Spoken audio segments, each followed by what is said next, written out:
अस्सलाम वालेकुम, welcome to Geo Pakistan. What a great day to be here. और बड़ी ज़बरदस्त किस्म की जब ख़बर आपके पास हो और फिर आप लोगों से मुलाकात हो तो बड़ा ही अच्छा लगता है। जैसे कि आज जी पाकिस्तान एशिया कप में अंडर 19 क्रिकेट टीम ने इंडिया को क्या हराया और क्या हम चैम्पियंस बने। मतलब what a match it was to watch.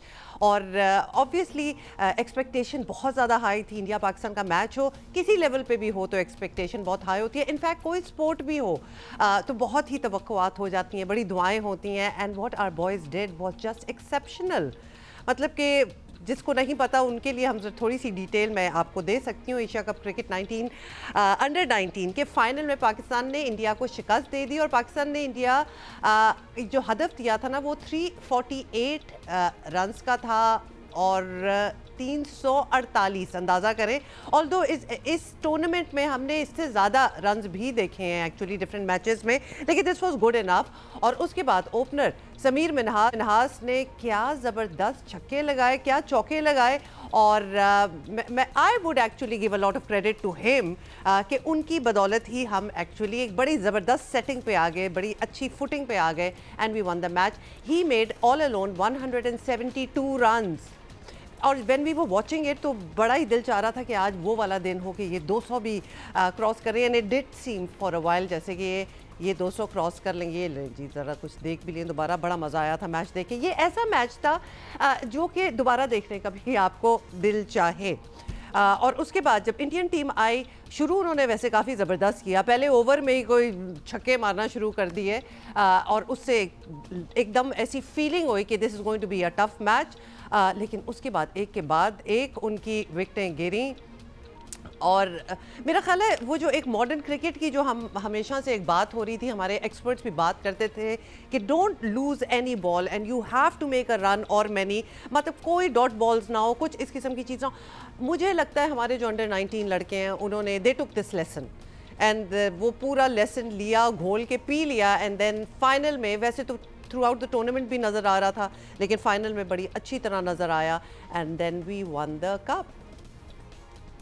और फिर वो वाली बातें ना कि कौन हाथ मिला रहा है कौन नहीं हाथ मिला रहा, it doesn't really matter honestly. जब हम जीत रहे हो भाई ना मिलाओ हाथ तुम लोग हमसे। It was a treat to watch these boys. और बहुत बड़ा क्रेडिट सरफराज को जाता है एब्सोल्युटली। मतलब एक लेगेसी है उनकी, एक अटैचमेंट है विद अंडर 19। और इस बार he was the mentor of the team and you could see actually he was very much active over there. और लगता है कि बड़ा ही जेल हुए एक दूसरे के साथ Sarfaraz and the boys and of course. अच्छा उसके बाद जी ये लो जी वापस भी आ गए और जीते, वापस आए। ये इस्लामाबाद एयरपोर्ट के कुछ मनाजिर हैं, आपको दिखा रहे हैं। रश देखें, मतलब मुझे तो जब व्हेन आई सॉ दिस मुझे लगा ये कम ही रश है, इससे तो बहुत ज़्यादा भी हो सकता था। बिकॉज खुशी इतनी ज़्यादा। और फिर ऑब्वियसली आपको पता है एक जीत की अपनी खुशी और फिर इंडिया को हरा के जीतना, sorry to say we have to admit it, उसका मज़ा भी कुछ और ही होता है। So the boys are back home and अभी तो ये जो तकरीबात हैं, ये कॉन्ग्रेचुलेशन की ट्वीट्स हैं, नकद इनाम का ऐलान भी किया गया है। अभी तो बहुत इनकी ज़बरदस्त किस्म की ए क्लास ट्रीटमेंट होनी है। आई लव दिस पिक्चर, ये मुझे बड़ी अच्छी लगी। अच्छा मोहसिन नकवी साहब भी ऑब्वियसली वहाँ पहुँचे हुए थे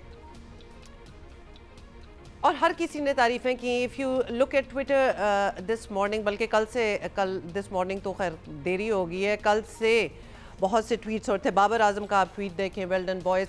मतलब कि दिल में ना एक दिल की खुशी हो रही थी। और ख़ास तौर पे ये क्रेडिट गोज़ टू सैफ़ी भाई जो उन्होंने लिखा है। तो यू कैन नॉट, सरफराज का बहुत बड़ा हाथ है इस चीज़ में। शान मसूद की ट्वीट आप देखें, शादाब खान, और उसके अलावा मतलब वज़ीर आज़म, हमारे चीफ मिनिस्टर्स, हर किसी की कोई ना कोई ट्वीट आई हुई थी। नसीम शाह की भी इस वक्त आपके सामने। Everybody was so happy. तो कल एक बड़ा एक सेलिब्रेशन किस्म का एक मूड था। अच्छा ये वो बात है जिस के बारे में हमने ज़रा तफसीलन बात करनी है with our experts, because these are the kind of matches like to dissect कि क्या what worked out for us, और हमने ऑब्वियसली एक सेलिब्रेशन तो करनी है, so that will come later in the show. अब अगर आप कल कराची में थे, एक तो ये चीज़ हो रही थी, दूसरी ये कि कराची में सर्दी तो नहीं आई, उस तरह नहीं आई जिस तरह obviously we would love it, लेकिन धुंध ऐसी आई है कि थोड़ा सा इंसान कंफ्यूज हो जाए कि क्या हो रहा है। अब ये धुंध है, फॉग है, स्मॉग है, क्या है ये कुछ कहा नहीं जा सकता, मौसमियाती तब्दीलियों के असरात हैं। बहरहाल जो कुछ भी है कराची वालों के लिए बिल्कुल नया था ये। कल we woke up to that, कल कराची में सुबह के औकात में शदीद धुंध का राज रहा। ये बाय द वे जो आप देख रहे हैं ना ऑन द स्क्रीन, ये कराची है। मैंने भी बड़ी अच्छी फोटोग्राफी की है कल धुंध की, because I have a sky line in front of me which I couldn't see, building नहीं नज़र आ रही थी, इतनी ज़्यादा धुंध थी। तो जो लाहौर का बताया जाता है और पंजाब का धुंध और स्मॉग का हाल है बता रहे होते हैं, तो मुझे ऐसा लगता है कि वो हमने कराची में कल महसूस कर लिया, फील कर लिया। तो शदीद धुंध का राज रहा और शहरी इस पर काफ़ी हैरान नज़र आए। और शाहराह फैसल, आपको बताते हैं कौन कौन सी जगह पे, ये ना हर जगह ही थी ऑलमोस्ट। शाहराह फैसल, आई चुंदीगढ़ रोड जिस पे हमारा ये ऑफिस भी है, सदर, क्लिफ्टन, डिफेंस और मलीर में धुंध छाई रही और बाज़ इलाकों में बिल्कुल ज़ीरो विजिबिलिटी, मतलब आपको आगे कुछ नज़र भी नहीं आ रहा था, वो भी रिकॉर्ड किया गया। और शहरियों को ड्राइविंग में सख्त मुश्किलात का सामना रहा और फ़्लाइट ऑपरेशंस जो थी वो भी बहुत मुतासर हुई। आपको बताएं कि कल 7 इंटरनेशनल फ़्लाइट्स जो थी, बैनुल-अक़वामी परवाज़ें जो थीं, वो दीगर एयरपोर्ट्स मुंतकिल कर दी गई because they could not land in Karachi. अंदाज़ा करें, मतलब हू वुड हैव थॉट, और वो भी धुंध की वजह से 5 घंटे बंद रहने के बाद कराची एयरपोर्ट जो था वो फ़्लाइट ऑपरेशन के लिए बहाल हुआ। और कराची में आज सुबह भी धुंध रहने का इम्कान था, ऑल्दो आई मस्ट कन्फेस कि जब मैं आ रही थी तो ये फ़्लाइट ऑपरेशन का हम आपको एक सीन दिखा दें, क्योंकि ऑब्वियसली ये लाहौर एयरपोर्ट के मनाजिर हैं, बिकॉज कराची में इतनी धुंध थी कि फ़्लाइटें उड़ी नहीं रही थी वहाँ से, तो ये वहाँ के भी हम आपको सीन दिखा रहे हैं। वैसे तो लाहौर में भी काफ़ी धुंध रही है, but Karachi was the phenomena yesterday. और लेकिन 5 घंटे बाद फिर वो एयरपोर्ट खुल भी गया था हमारा कराची का। अच्छा, आज का भी फिर ये फोरकास्ट थी कि धुंध जो है वो आज भी रह सकती है। हाउएवर, अगर मैं अपना आंखों देखा हाल आपको अपना एक्सपीरियंस बताऊं तो when I was driving to work तो बिल्कुल क्लियर था, there was not at all any धुंध, बिल्कुल भी नहीं थी। तो लिहाजा ये फिनोमेना क्या था, इस बारे में ज़रा हम पता करते हैं। अमीर हैदर हमारे साथ हैं, चीफ मेट्रोलॉजिस्ट हैं सिंध के। हैदर साहब, इस फिनोमेना को आप क्या कहेंगे? बिकॉज एकदम से पंजाब में तो ऑब्वियसली धुंध और स्मॉग, फॉग वगैरह का हम सुनते रहते हैं, हमारे यहाँ भी थोड़ी बहुत होती है, लेकिन जो कल इतवार को हमने देखा, ज़ीरो विजिबिलिटी एट प्लेसेस, आप इसको नॉर्मल फिनोमेना समझ रहे हैं? ये नॉर्मल फिनोमेना है। बेसिकली एक मानसून का स्पेल था जो पूरे पाकिस्तान में विंटर मानसून का गुजरा है, उसकी वजह से एक हॉरिजॉन्टल मॉइस्चर जो है वो मूव कर रहा था, जो कि क्योंकि रात यहाँ ठंडी थी और जब वो मॉइस्चर यहाँ से गुजरा तो उसने जो है फॉग क्रिएट की। और ये अमूमन जो है वो होता रहता है जहाँ पर गर्म हवा, गर्म मॉइस्चर जो है किसी कोल्ड एरिया से गुजरता है तो वो लो क्लाउड फॉर्मेशन होती है। जी नहीं, तो आप साथ साथ ये भी कह रहे हैं कि कराची का टेम्परेचर भी कल लो था और इसलिए ये फिनोमेना जो बना है, क्योंकि टेम्परेचर वाइज तो अगर हम देखें तो कुछ खास हमें में सर्दी वो फील नहीं हो रही। देखिए, जो हवा मॉइस्चर गुजरा है जो वेस्टर्ली मॉनसून का, वो खुद गर्म था और टेम्परेचर जो था वो 17 डिग्री के करीब था। तो जब वो हमारे लैंड से गुजरा तो वो एक तो हवा भी इतनी तेज नहीं थी और 7 किलोमीटर पर आवर थी, तो वो एक तो हवा की स्पीड भी कम थी और इसकी वजह से जो है ना मॉइस्चर जो है वो सरफेस पे ट्रैप हो गया और उसकी वजह से फोग यानी लो क्लाउड जो है वो डेवलप हुए। अच्छा, आप इसको ओके गॉट इट, ये बात समझ आ गई। अमीर हैदर साहब, आप इसको रेयर फिनोमेना कहेंगे या फिर ये नॉर्मल है इस महीने में कराची के लिए? क्योंकि फ्रैंकली ऑब्वियसली हम कराची में रहते हैं, सालों से रह रहे हैं, इस किस्म की इतनी थिक स्मॉग या फॉग धुंध हमने पहले नहीं देखी कि विजिबिलिटी ख़त्म हो जाए कि कुछ नज़र ना आ रहा हो सामने। तो ये नॉर्मल आप इसको कहेंगे? नहीं, ऐसा है कि जब भी इस किस्म का वेदर फिनोमेना होता है तो ये एक 1 मार्च 2023 का वाक़या है, जिसमें जो है ये इसी तरह की एक जो है मतलब विजिबिलिटी पुअर हो गई थी ड्यू टू द फोग। तो ये देखें, ये फिनोमेना जब भी कोई वेदर कमज़ोर वेदर सिस्टम यहाँ से गुजरेगा तो लो क्लाउड फॉर्मेशन होती है। अच्छा, ये भी बताइएगा मीर हैदर साहब कि अब हम एक्सपेक्ट कर सकते हैं ये फॉग टाइप सिचुएशन अब, और क्योंकि इतना फ्लाइट ऑपरेशन मुतासर हुई है। ये तो चलें इतवार था, कल तो इस तरह दफ्तर और स्कूल वगैरह नहीं थे, अदरवाइज तो ट्रैफिक का भी काफ़ी बुरा हाल होता। तो हम अब इसको एक्सपेक्ट करें कि आने वाले दिनों में भी ये मौसम जो है ये फिजा बनी हो सकती है। देखिए, आइंदा 10 दिनों तक तो ऐसा कोई सिचुएशन नहीं है, लेकिन ये है कि ये ठंड का आगाज हो जाएगा और कल से जो है आपका टेम्परेचर ड्रॉप होना शुरू हो जाएगा। और ये दिसंबर का जो महीने का लास्ट वीक है वो ठंडा रहेगा और फिर जनवरी में भी ठंडा रहेगा। हम कराची की बात कर रहे हैं। जी बिल्कुल, कराची से ना कल से जो है जो मिनिमम टेम्परेचर है वो ड्रॉप होना शुरू हो जाएंगे। जैसे आज भी 14 डिग्री था, तो कल एक्सपेक्ट कर रहे हैं कि 12 और 14 के दरमियान होगा। तो इसी तरह ये सिलसिला आगे नीचे 11-10 तक होता हुआ 31 दिसंबर तक ये 12-14 के दरमियान ही रहेगा। अच्छा, यानी बेसिकली आप कह रहे हैं कि कल से वो जो हम सर्दी का इंतज़ार कर रहे हैं कराची में कि हमारी सर्दियां नहीं आई, तो कल से टेम्परेचर ड्रॉप होगा और सर्दी हम फील कर सकते हैं। बारिश का कोई इम्कान है? बिकॉज वो भी एक टेंशन ही है, क्योंकि इतनी बीमारियां, इतने वायरल फ्लूज वगैरह हो रहे हैं। पंजाब की साइड पे हमने देखा है, वहाँ बारिश हुई है, कुछ बेहतर हो गया है मौसम वहाँ, एटलीस्ट इन बीमारियों की हवाले से। हमारे यहाँ कुछ बारिश के इम्कान है? देखिए, अगले 10 दिन में तो कोई बारिशों का कोई सिलसिला नहीं है, क्योंकि ये नेक्स्ट स्पेल पे देखना पड़ेगा कि वो कब जो है वो बारिश। वैसे भी हमारे जो कराची के मौसम के लिहाज से जनवरी में बारिशें कम ही होती। अच्छा, अब ये भी बता दें, बलाई इलाकों में पहाड़ों पे बर्फ़ का भी एक सिलसिला जो कि हमें लगा, at least correct me if I am wrong, कि ज़रा डिले हो गया इस विंटर में, इस सीज़न में हम देख रहे हैं कि उस तरह नहीं हुई या स्टार्ट नहीं हुई जिस तरह हो जाती हैं। तो ये भी आपको नॉर्मल लग रहा है या फिर हर चीज़ थोड़ी सी आगे आगे जा रही है?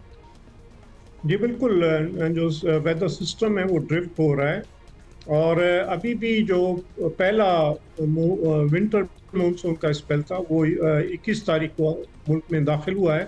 और अब जो है वो KPK और इस्लामाबाद और आप ऊपर जो है गिलगित बल्किस्तान में ये पहाड़ी इलाकों में बर्फबारी का सिलसिला जारी है और फैसलाबाद और इस तरह हल्की फुल्की बारिश की उम्मीद है। राइट। कोई रिकॉर्ड टूटेंगे इस साल सर्दी में? क्योंकि अक्सर कुछ हो जाता होता है, कोई ना कोई रिकॉर्ड बन जाता है, बहुत स्नोफॉल हो जाती है या फिर सर्दी माइनस में इतनी चली जाती है, पहले नहीं हुआ था। कुछ ऐसा हम एक्सपेक्ट करें या फिर बिल्कुल नॉर्मल हम एक्सपेक्ट कर रहे हैं? देखिए, क्लाइमेट चेंज की वजह से एक्सट्रीम इवेंट तो आते हैं, लेकिन अभी तक ऐसा कोई इवेंट नहीं आया है। आगे चल के देखना होगा कि जब प्रॉपर मानसून स्टार्ट हो जाएगा विंटर का तो फिर क्या होता है। अच्छा, एक और चीज़ फाइनली ये भी बता दें, कराची का आप कह रहे हैं कि कल से हम सर्दी ज़रा टेम्परेचर ड्रॉप होगा और हम ज़रा एक्सपीरियंस करें, तो ये कब तक चलेगा? मतलब जनवरी के, क्योंकि अब तो ये आखिरी कुछ दिन ही हफ्ता रह गया है इस साल का, तो जैन में भी हम देखेंगे कि ये सर्दी जो है बरकरार रहेगी? देखिए, लास्ट वीक ऑफ दिसंबर जो अब आ रहा है ये प्लेजर वेदर होगा और उसके बाद जैसे ही ये जनवरी में हम जाएंगे और ये फिर हमारे यहाँ जो होता है ना, नेक्स्ट जनवरी के 2 वीक्स जो होते हैं वो थोड़े से ठंडे महसूस किए जाते हैं। बहुत शुक्रिया मीर हैदर साहब, चीफ मेट्रोलॉजिस्ट सिंध हमारे साथ थे। और अच्छी खबर में ही मैं इसको काउंट करूंगी कि कल से कराची में एटलीस्ट सर्दी जो है टेम्परेचर ड्रॉप होगा, तो सर्दी फील्स लाइक सर्दी ज़रा ज़्यादा होगी। बिकॉज एक कंप्लेन हमारे यहाँ रहती है, ऑब्वियसली पूरे मुल्क में एक सर्दी होती है, हम इंतज़ार में बैठे रहते हैं और वो although it sounds like a joke but really I mean आपको एक वो सीज़न के बदलने की फीलिंग तो होनी चाहिए ना, थोड़ी सी कुछ गर्म कपड़े निकलें, कुछ मूंगफली खाएं, कुछ तो वो जो कल जो स्मॉग हुई उसने थोड़ी सी वो फील दी, ऑल्दो वो बिल्कुल किसी और रीज़न के लिए थी, जिस तरह अमीर हैदर साहब हमें एक्सप्लेन भी कर रहे थे। बट वी कैन से कि हमारी थोड़ी बहुत सर्दी हो रही है, इट्स ओके। चादरें निकाल लें, आप पहन लें अपनी गर्म वाली चादरें। एटलीस्ट नेक्स्ट वीक 2 वीक्स जो है वो मौसम जो है हमारा ठंडा रहेगा होपफुली। अच्छा जी, अब कुछ सियासी बातें भी कर लेते हैं। मौसम तो हमने आपको हाल बता ही दिया है, and of course we will be talking about cricket in detail later in the show. लेकिन आपको ये भी बताएं कि तहरीक इंसाफ और हुकूमत के दरमियान बातचीत के बंद दरवाजे कभी खुलेंगे या नहीं, यकीन से एक्चुअली कुछ कहा नहीं जा सकता, क्योंकि बड़ी मिक्स सिग्नल्स जो हैं वो आते हैं। अगरचे सियासी मुज़ाकरात की अहमियत का एतराफ़ दोनों एतराफ़ से हो रहा है, मगर बातचीत के लिए साजगार माहौल बनता दिखाई नहीं देता। इमरान खान और बुशरा बीबी को तोशाखाना केस में 17 साल सज़ा के बाद हुकूमत और अपोजिशन के दरमियान दूरियां और तलखियां जो हैं वो मज़ीद बढ़ गई हैं, जो कि एज़ एक्सपेक्टेड है। खैबर पख्तूनख्वा के वज़ीर आला सुहेल आफरीदी इस्लामाबाद की तरफ एक बार फिर चढ़ाई के लिए इशारे कर रहे हैं। हालांकि ऐसे एक्सपेरिमेंट्स जो हैं उनसे पार्टी को फ़ायदे के बजाय हमने देखा है कि हमेशा नुकसान ही हुआ है। ये सुने। आप लोग डी चौक कर रहे हैं। कुछ डाउट जो रात को मीडिया पर बैठते हैं वो हमें डराते हैं कि गोलियां चलाई जाएगी, गोलियां मारी जाएगी। डरते हो? मेरे पाकिस्तानियों, इमरान खान का जेल से पैगाम भी आ चुका है कि आजादी या मौत। तो अगर हम इस दफा जाएंगे तो या कफन में वापस आएंगे और या आजादी लेकर आएंगे इंशाअल्लाह ताला।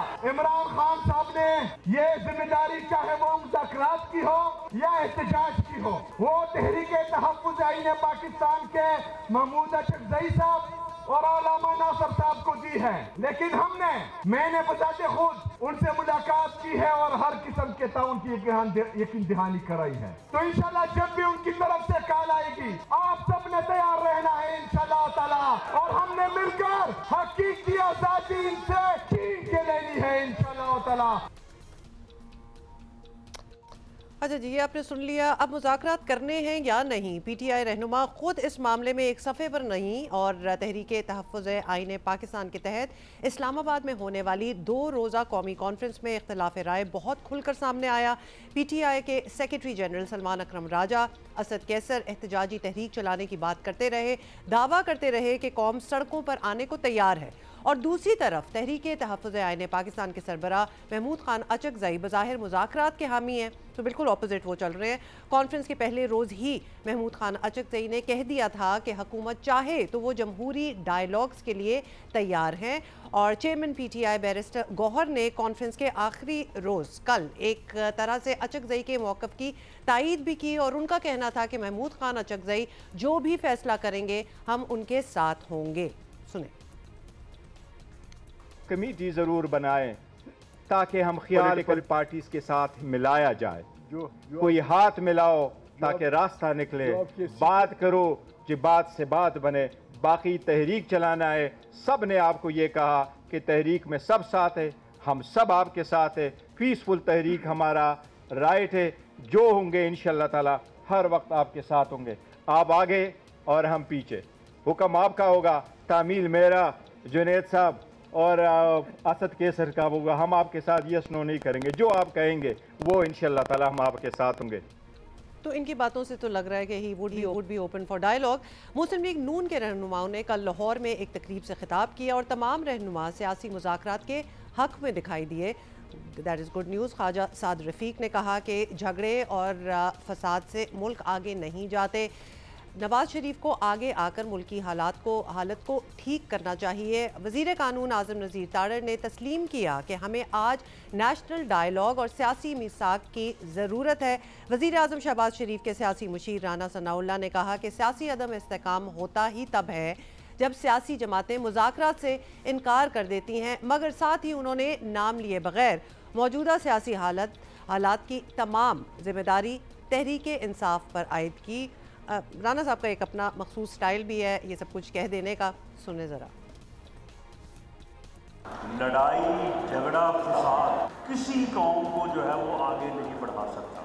इसी बात में जो है वो सारी पाकिस्तान की आज तक की जो सूरत हाल है उसका जो है वो अहाता होता है, तो मामला ये है कि फिर आप देखें कि सियासी अदम इस्तेहकाम जो है वो उस वक्त होता है जब सियासी जमातें आपस में बाहमी मकालमे को तर्क करके छोड़ के तसादम का रास्ता जो है वो अख्तियार करती है। ये एक मुसल्लमा हकीकत है कि सियासी जमातें जब बाहमी मकालमे से इनकार करेंगी और तसादम का रास्ता अख्तियार करेंगी तो फिर उस मुल्क में सियासी अदम इस्तेहकाम होगा। आप बताएं कि मकालमे से कौन इनकारी है, वो कौन सी सियासी जमात है जो मकालमे की जगह तसादम का रास्ता जो है वो इख्तियार करने पे बज़िद है। अगर वो हम हैं तो आप हमें आप बिल्कुल इल्ज़ाम दें, और अगर हम नहीं हैं कोई और है तो फिर उसका नाम लेके बात करें। चलिए राना साहब को आपने सुन लिया। अब एक तरफ तो तहरीक इंसाफ एजिटेशन की बात करती है, मगर साथ ही फैसलों का इख्तियार तहरीक तहफ़्फ़ुज़ पाकिस्तान के सरबराह महमूद खान अचकज़ई को दे दिया है, जो कि ख़ुद मुज़ाकरात पर तैयारी लग रहे हैं। वैसे तो उनकी बातों से ऐसा लगता है लीगी रहनुमा पॉलिटिकल डायलॉग की अहमियत तस्लीम कर रहे हैं, तो तहरीक तहफ़्फ़ुज़ आईन पाकिस्तान की पेशकश से फ़ायदा उठाने में कोई हर्ज नहीं। अब PTI क़यादत को भी सोचना पड़ेगा कि कोट लखपत जेल से आने वाले पार्टी रहनुमाओं के जो ख़त आए थे, अगर मुफाहमत पर ज़ोर दे रहे हैं तो उसमें कोई ना कोई सियासी मसलहत तो होगी, तो हर चीज़ को इनको मद्देनज़र रखना चाहिए और फिर फैसला करना चाहिए कि आगे क्या हो। ऑल्दो डेफिनेटली मुज़ाकरात is the way to go. Let's talk about it. Shabbir Dar नुमाइंदा रावलपिंडी से हमें ज्वाइन कर रहे हैं। शबीर, सबसे पहले तो एक बात आप हमें समझा दें, बानी PTI से मुलाकातों पर पाबंदी की वजह ये बताई जाती है कि उनकी सियासी गुफ्तगू जो है वो बाहर ना आए, और फिर हम देखते हैं कि उनके जो अहकामात होते हैं, उनके जो स्टेटमेंट्स होते हैं वो एक्स यानी ट्विटर के ज़रिए आ भी जाते हैं, मतलब लोग फॉलो करते हैं, ट्वीट करते हैं, उन पर बातें होती हैं, उन पर बहस होती है, उसको एज अ पॉलिसी स्टेटमेंट लिया जाता है, तो पार्टी तस्लीम भी इस बात को करती है। क्या फ़र्क पड़ता है फिर अगर मुलाकातें कराई दें तो इसमें हर्ज क्या है? देखें, मुलाकातों का जहाँ तक ताल्लुक है, मुलाकातें तो होती रही हैं। गुज़श्ता 2.5 साल का अगर आप रिकॉर्ड निकालें तो बेशुमार मुलाकातें हुई हैं, वो चाहे उनकी फैमिली हो, उनके वकला हो या सियासी लीडरशिप हो।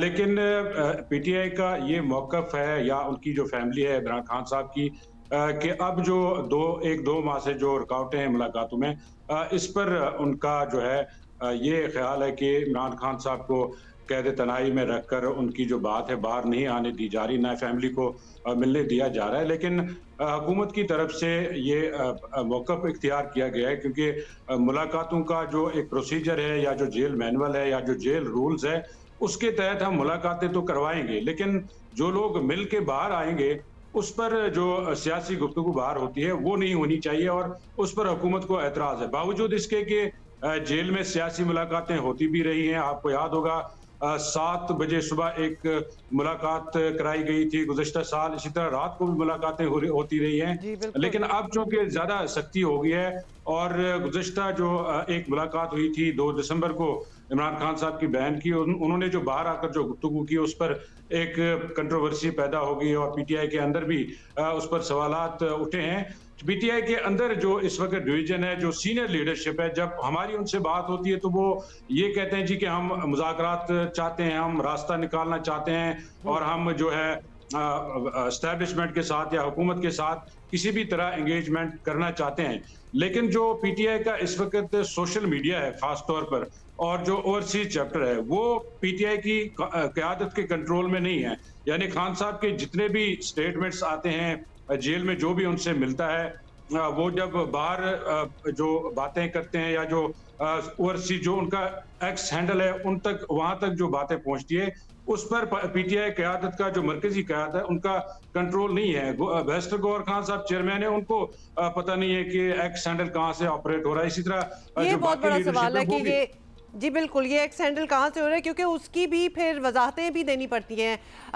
गौहर खान साहब को हमने बहुत बार देखा है कि एक्स पे कोई स्टेटमेंट आई होती है, लेकिन इनको वजाहत देनी पड़ती है उसके हवाले से।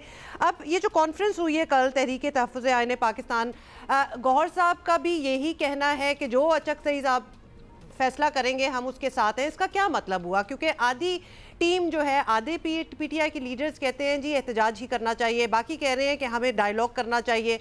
ये कन्फ्यूजन भी हमने हमेशा देखी है कि साइड बाय साइड इनकी पार्टी में चल रही होती है। इस पर आप क्या देख रहे हैं कि आगे क्या होगा, कोई बातचीत हो जाएगी? क्योंकि हुकूमती साइड से भी कुछ ऐसे ही स्टेटमेंट्स आ रहे हैं कि जी हम तो डायलॉग के लिए तैयार हैं। देखें, इस वक्त पीटीआई किसी बड़ी एहतजाजी तहरीक के पोजीशन में नहीं है, क्योंकि पीटीआई के अंदर जो डिवीजन है, यानी जो मरकजी क़यादत है या जो सीनियर लीडरशिप है, वो एहतजाजी तहरीक के हक में नहीं है, बल्कि वो ओपनली कहते हैं कि हम मुज़ाकरात चाहते हैं और किसी भी तरह की एंगेजमेंट चाहते हैं और हम रास्ता निकालना चाहते हैं। वो चाहे इमरान खान साहब की रिहाई हो या बाकी जो दीगर क़यादत है जेलों में उनकी रिहाई हो। आपको याद होगा हालिया जो है लोग कोट लखपत जेल से एक पैगाम आया, दूसरी मरतबा वो पैगाम आया है कि कोई रास्ता निकाला जाए और सियासत मुज़ाकरात की तरफ जो है बढ़ा जाए।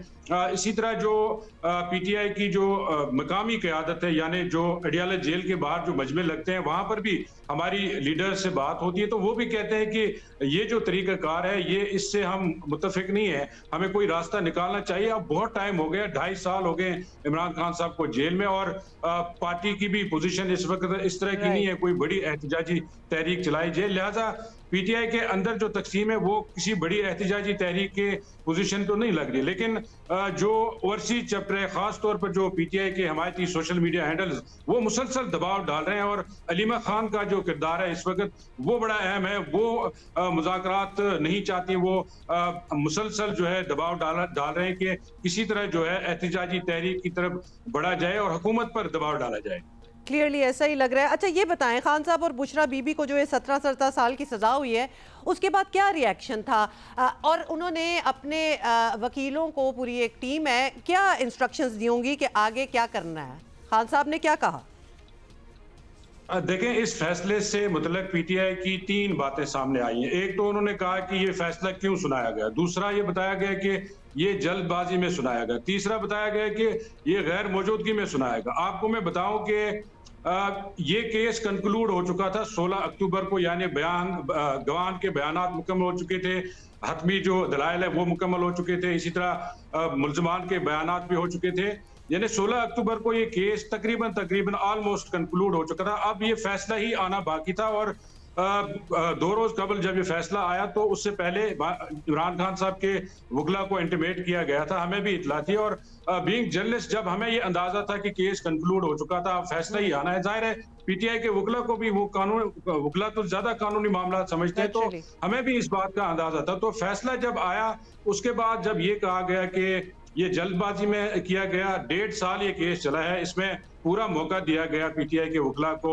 इमरान खान साहब को, उनके वकला को, कि वो अपना केस जो है प्लीड करें, इसी तरह उनको मुकम्मल मौका दिया गया कि गवाह पर जरा करें, लेकिन उनकी तरफ से ना ही कोई गवाह पेश किया गया, ना ही कोई दस्तावेजी सबूत पेश किए गए। जो भी केस इस्टेब्लिश किया गया वो प्रोसिक्यूशन की तरफ से किया गया, और ये कहना कि ये जल्दबाजी में या फेयर ट्रायल नहीं हुआ, पूरा मौका दिया गया। तीसरी बात यह है कि फैसले के दिन अगर इमरान खान साहब के मेन काउंसिल जो अरशद तबरेज है, जिन्होंने एक्चुअली ये केस लड़ा है, जिन्होंने एक्चुअली वो 1.5 साल पूरा गवाहान पे इजरा की और पूरा केस प्लीड किया है, वो कमरा अदालत में मौजूद थे। इमरान खान साहब, उनकी अहलिया कमरा अदालत में मौजूद थे, और जब फैसला सुनाया गया, फैसले के बाद जब बैरिस्टर सलमान सफदर वहां पहुंचे तो इमरान खान साहब काफी गुस्से में थे, वो खफा हो गए उनसे कि अगर आपको पता था कि ये समाअत आज है, इतनी अहम समाअत है, तो आप लेट क्यों पहुंचे हैं? और उन्होंने जो दूसरे वकील है अरशद तबरेज साहब, उन पर वो गुस्सा हुए कि आपने हाजिरी क्यों लगाई, आप रोस्टम पर क्यों गए, आपने बाकी वकला का वेट क्यों नहीं किया? लेकिन अरशद तबरेज साहब ने उनको बताया जी कि जब ऐसे केसेस में कॉल होता है केस, तो जाहिर है वकला ने रोस्टम पे जाना होता है, यहाँ पे मैं मौजूद था तो मैंने जाना ही था। सलमान सफदर साहब पे भी वो गुस्सा हुए कि आपको जब पता था इतनी अहम समाअत है तो आप लेट क्यों पहुंचे हैं? ये कहना कि वो बड़े मुतमईन थे, या इमरान खान साहब, उनकी अहलिया, जो वहाँ लोग मौजूद थे, उन्होंने सारी समाअत देखी है, तो इमरान खान साहब इस बात पर काफी खफा थे वकला से कि वो टाइम पर क्यों नहीं पहुंचे, और अगर इतनी बड़ी अहम समाअत थी तो उनको इसकी तैयारी करनी चाहिए। अच्छा, वेरी इंटरेस्टिंग। ऐसी इस किस्म की अगर आप कहें डायलॉग या तू मैं या फिर बरहमी अपने वकला के साथ, ये हम पहले भी सुनते आए हैं खान साहब की। अच्छा, अब ये बताएं खान साहब के ख़ुद के वहाँ जेल में क्या हालात हैं, क्योंकि बहुत ही मिक्स्ड किस्म की बातें जो हैं वो सामने आती हैं कि उनको सहूलियात जो हैं वो प्रॉपर फराम नहीं की, उनके पास बाहर जाने का जो एक चहलकदमी का टाइम है वो नहीं देते, खाना ठीक नहीं है, डॉक्टर से मुलाकातें नहीं है, बहुत सी इस किस्म की इल्ज़ाम जो है लगाए जा रहे हैं और ख़ास तौर पे उनके बच्चों की जानिब से भी इल्ज़ाम लगाए जा रहे हैं, क्योंकि वो इंटरनेशनल मीडिया में काफ़ी इंटरव्यूज़ दे रहे हैं, बड़े एक्टिव हैं आजकल। रियलिटी क्या है, क्या हालात हैं खान साहब के? अच्छा, इमरान खान साहब के जो बच्चों का इंटरव्यू है वो मैंने भी सुना है। उसमें उन्होंने एक बात की है कि जुलाई में उनकी आखिरी बात हुई थी फ़ोन पे इमरान खान साहब से, और उस वक्त जो है 6 से 7 मिनट हमें गुफ्तगू करने दी गई। लेकिन इमरान खान साहब से यानी उस दिन के जब जिस दिन ये बात हुई थी उनकी फ़ोन पे, दूसरे दिन समाअत थी, तो मैंने खुद पूछा था इमरान खान साहब से कि नहीं, बल्कि उन्होंने खुद ही बताया था कि मेरी बात हुई है बच्चों से गुज़श्ता रोज़। मैंने पूछा था कि कितनी देर बात हुई, तो उन्होंने कहा आधा पौना घंटा हमारी बात हुई है और अच्छी बात ही। लिहाजा उनकी बातों में भी जो उनके बच्चे बात करें उसमें भी कंट्राडिक्शन है। दूसरी बात यह कि जेल इंतजामिया का जो मौक़िफ़ है वो एक तो जेल सरकारी मौक़िफ़ है कि जी पूरा उनका ख्याल रखा जाता है, सहूलियात उनको दी जाती है। हमारे अपने भी ज़राए हैं जेल में, वो भी ये बात करें कि इमरान खान साहब को जितनी फैसिलिटीज बीइंग साबिक प्राइम मिनिस्टर या सियासी कैदी के उनको मिलनी चाहिए वो उनको बराबर मिल रही है। और आपको याद होगा जब 2 दिसंबर को उज़्मा खान की मुलाकात हुई थी, मैंने उनसे पूछा था कि उनकी सेहत, उन्होंने कहा कि उनकी सेहत बिल्कुल ठीक है और वो ठीक लग रहे थे। और उन्होंने बल्कि ये बात भी मीडिया से गुफ्तगू में की कि उन्होंने टीवी पे जो है देखा है कि कोई बात उन्होंने टीवी के मुतल्लिक़ की थी, तो इसका मतलब है कि टीवी भी उनके पास है। दूसरी बात है कि गुज़श्ता जो 2-3 धरने हुए हैं, इन धरनों के दौरान बुशरा बीबी की चीज़ें वहाँ पहुँचाई गई उनके वकला की जानिब से। उनके वकील है बैरिस्टर सलमान खर, उन्होंने वहाँ पे हीटर पहुँचाया और इलेक्ट्रिक हीटर, और इसके अलावा उनके गर्म कपड़े पहुँचाए गए, खुश्क मेवाजात पहुँचाए गए। तो वो जेल इंतजामिया ने तो रिसीव किया है और हमारी बात हुई, उन्होंने कहा कि वो डिलीवर हो चुका है, वो उनको दे दिया गया है। लिहाजा ये कहना है कि उनको सहूलियात मैसर नहीं है, मेरा नहीं ख्याल कि इस बात में कोई हकीकत है, क्योंकि सलमान सफदर साहब 2 रोज पहले मिले हैं, उन्होंने भी कहा कि वो बिल्कुल ठीक थे और मुस्कुरा रहे थे। बिल्कुल। तो शबीर डार, बहुत बहुत शुक्रिया फॉर दिस अपडेट, बिकॉज हम ऑब्वियसली एक पर्सनल एक्सपीरियंस जिस तरह आप बता रहे हैं हम ये सुनना भी चाहते थे, बिकॉज बहुत सी इस किस्म की बातें होती हैं। ऑल्दो लास्ट जो मुलाकात हुई थी खान साहब की बहन की उनके साथ, तो उन्होंने आके ये बताया था कि वो उनकी हेल्थ जो है, उनकी सेहत जो है वो बिल्कुल परफेक्ट है, वो बिल्कुल ठीक है।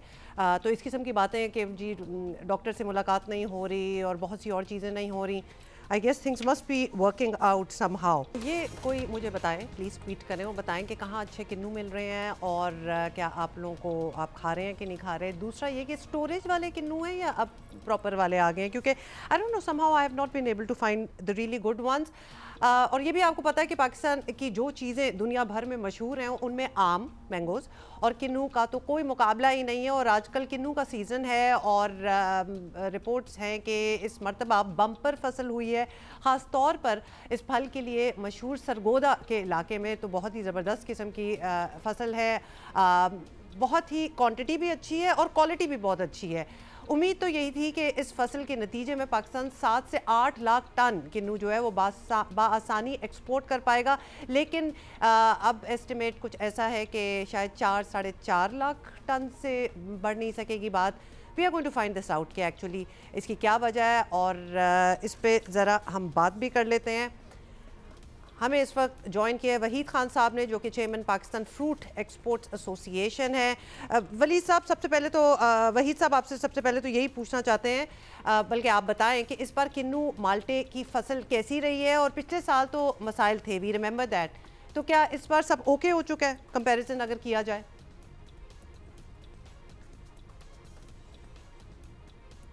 जी, पिछले साल हमारी जो किन्नू की फसल थी वो कम थी, 50% डिक्लाइन थी। इस साल बेहतर है, 2.2 मिलियन मैट्रिक टन है हमारी crop compare to last year. चलिए दैट्स गुड टू नो।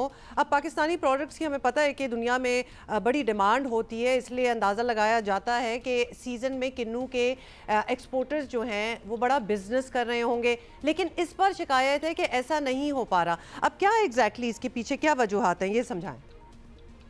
देखें, किन्नू की जब हम बात करते हैं एक्सपोर्ट की, 5 साल पहले हम लोग 6 लाख टन करते हैं, अभी हम 2.5 लाख टन पे आ गए, क्योंकि जो किन्नू की वैरायटी है वो 60 साल से पाकिस्तान में लगी है। और अगर मैं इंटरनेशनली बात करूं, दुनिया में 25 साल के बाद वैरायटी चेंज होती है, क्योंकि हमारी जो क्वालिटी है किन्नू की, वो इस तरह आपको मिसाल दूं, आज से 5-6 साल पहले जो ए ग्रेड जो होता था किन्नू, वो 70% होता था और 30% BOC होता था। अब उल्टा हो गया है कि जो BC है वो 70-80% हो गया है और 20% A हो गया है। तो आपके पास जो A कैटेगरी की किन्नू वो भी अवेलेबल नहीं है, जो वैरायटी है वो भी काफ़ी पुरानी हो गई है, उसके अंदर सीड्स भी हैं। कोई भी चीज़ एक्सपोर्ट की जाती है उसकी शेल्फ़ लाइफ होना चाहिए, तो उसकी शेल्फ़ लाइफ बहुत कम हो चुकी है और हमें पैरेलल वैरायटी के ऊपर हमने काम नहीं किया। तो दुनिया में कोई भी सिट्रस इंडस्ट्री, कोई भी मुल्क में जो प्रोड्यूस करता है, वो वैरायटीज़ के साथ हर 25 साल के बाद अपनी न्यू वैरायटीज़ लॉन्च करता है। अनफॉर्चुनेटली पाकिस्तान ने वो नहीं किया, इसकी वजह से हम डिक्लाइन पर चले गए। दूसरी वजह यह है कि अफगानिस्तान का बॉर्डर भी बंद है। जब बॉर्डर बंद है तो फिर हमने हुकूमत से ईरान के वाया मांगा कि कमर्शियल बैंक हमें FI नहीं किया, मगर वो मसला हल तो हो गया। मगर जब हम ईरान के थ्रू CIS कंट्री एक्सपोर्ट करते हैं तो उसकी जो कॉस्ट है वो डबल हो जाती है। इस तरह आपको मिसाल दूं, पिछले साल 120, अच्छा, अभी जो हाल ही में जो काफ़ी मसाइल हैं, मतलब काफ़ी मसाइल जो हैं गिनवा दिए, और ख़ास तौर पे वो वैरायटी ज़्यादा होनी चाहिए और हर 25 साल बाद, ये पहले भी एक दफ़ा आप हमसे बात कर चुके हैं। लेकिन फिर इस मसले का हल क्या है, क्या करना होगा हुकूमत को, और अगर एक्सपोर्ट्स का सिलसिला नहीं बनता तो किसानों के पास दूसरा क्या ऑप्शन है? ये कहीं नई जिद्दत की तरफ आने का कुछ सोचा है? जी, बात ये कि वैरायटी मैंने आपको बताया कि ये काफ़ी 60 साल हो गए, हमें वैरायटी को बदलना पड़ेगा, हमें कंसल्टेंट हायर करना पड़ेगा। इंटरनेशनली जो वैरायटी दुनिया में है मौजूद, उनको ला के पाकिस्तान में प्रोड्यूस करना पड़ेगा। अभी हमारा सीज़न जो दिसंबर से फरवरी तक हो गया है, हमें इसको बढ़ाना पड़ेगा, हमें एरिया भी बढ़ाना पड़ेगा और एक सिट्रस वैली बनानी पड़ेगी। तो रिसर्च एंड डेवलपमेंट के ऊपर हमें फोकस करना पड़ेगा। अगर ये नहीं हुआ, ये किन्नू मैंने आपको बताया 5 साल में 2.5 लाख टन आ गया, तो आगे भी इसका फ्यूचर अच्छा नहीं है, क्योंकि हमारे 300 से ज़्यादा फैक्ट्रियाँ हैं और 4.5 लाख लोगों का रोज़गार था किन्नू पे, मगर ये कम होते होते आज हम 2.5 लाख टन पे आ गए। तो यही मैं कहूँगा कि गुड एग्रीकल्चर प्रैक्टिस करें किसान। पंजाब हुकूमत ने बजट में भी 1.5 बिलियन जो है पिछले बजट में रखा था, मुझे उम्मीद है वो कोई अच्छे उसमें प्लानिंग से आएंगे। और ये जो हमारी सिट्रस की इंडस्ट्री से जो किन्नू की है, इसमें हमें और वैरायटीज़ चाहिए, ऑरेंज, लेमन, और जो किन्नू है सब ये एग्री इंडस्ट्री में R&D का बहुत बड़ा रोल है, और जिसमें हर किसी से बात करके हमें यही लगता है कि इसमें हमने थोड़ी सी सुस्ती दिखाई है, and that is what needs to be done. जिस तरह आप कह भी रहे हैं। वहीद खान साहब बहुत शुक्रिया, chairman Pakistan fruit exporters association. Okay, good for you, we have not discussed cricket yet, तो अभी हम करेंगे। और क्या कहते हैं जी, हाथ मिलाने से इनकार करने वाले हाथ मिलाते रह गए, मलते रह गए बल्कि। और भारत को जी, इंडिया को अंडर 19 एशिया कप के फाइनल में 191 रन, मतलब कि इससे ज़्यादा डिसाइसिव विक्ट्री क्या हो सकती है, बड़े मार्जिन से शिकस्त दे दी पाकिस्तान ने। बड़ा मज़ा आया, it was a match to watch.